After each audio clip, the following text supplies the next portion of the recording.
દરેકને હાથ જોડીને નમ્ર વિનંતી કરું છું કે સત્યમાં ઉભા રહો અને સત્યનો વિજય થવાનો. બોલા કે હરપુરી બાપાને, બોલા કે હરપુરી બાપાને, બોલા કે હરપુરી બાપાને.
ધર્મની ધજા ફરકેરી છે મિત્રો.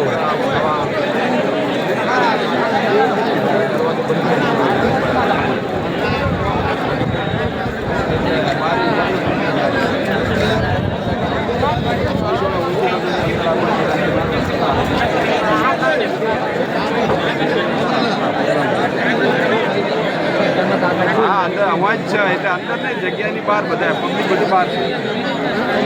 અને મહારાજને ચાદર ઉડાડે છે, કાંઠા ત્યાં ચાદર ઉડાડી દીધી છે. પછી રાજકીય મિટિંગ થઈ ગયું અને ચોકમાં એને આપણે ઉભા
મારો ભોજન અત્યારે ઉડી જાય, મારો ભોજન ઉડી જાય.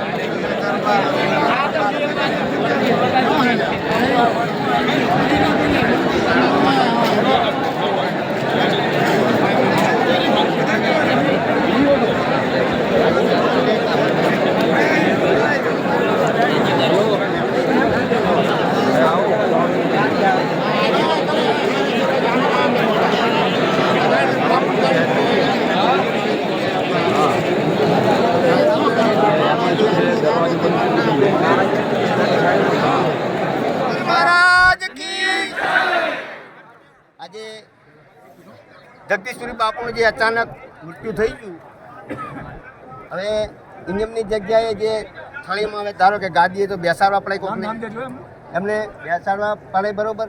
બેસાડવામાં આજુબાજુનો બધાનો સપોર્ટ છે. હું તમને જિંદગીથી આ બધા દરેક ગામડાનો બરોબર, તો 5 જણને પૂછવું પડે કે ભાઈ આપણે ક્યાં ગાદીએ બેસાડવા.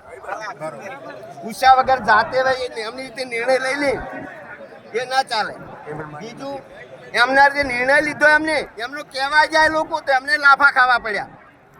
બરોબર, એટલે આના માટે હજુ ચાલે. એના માટે તો હરેક સમાજ આમાં તમે તાકો, કોણ સમાજ નથી આમાં?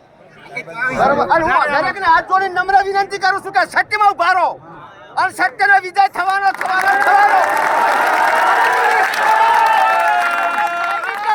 બંદૂકો મારે પણ સત્યનો વિજય થવાનો. સત્યમાં રહેજો અને જો કોઈ પાપ રાખે એને કેવડો પરમેશ્વર જોવે. આગળ આયા છે, પહેલી વાતો કરી છે, અત્યારે હાથો આવી છે. ના ચાલે આવું. સત્યમાં ઉભા રહો. સત્યનો વિજય થશે ગમે તારી. તમે જોઈને જો આ માતાજી લાત રાખશે અને જો ખોટામાં છે. અને બીજી એક વાત કરું, તિજોરીના તાળા તૂટી જશે સાહેબ. તાળા તૂટી જશે. બસ એના બેઠા છે આ. બેઠાના કટંગ સીરી શું છે? એટલે હું બે હાથ જોડી નમ્ર વિનંતી કરું મુંદ્રા ચંદ્રજી ઠાકોર. બરોબર, કે અને સત્યના અને ન્યાય મળવો જોઈએ. એસપી સાહેબને પણ નમ્ર વિનંતી કરું છું કે સત્યમાં ન્યાય મળવો જોઈએ. બસ અસ્તુ. ભારત માતા કી જય.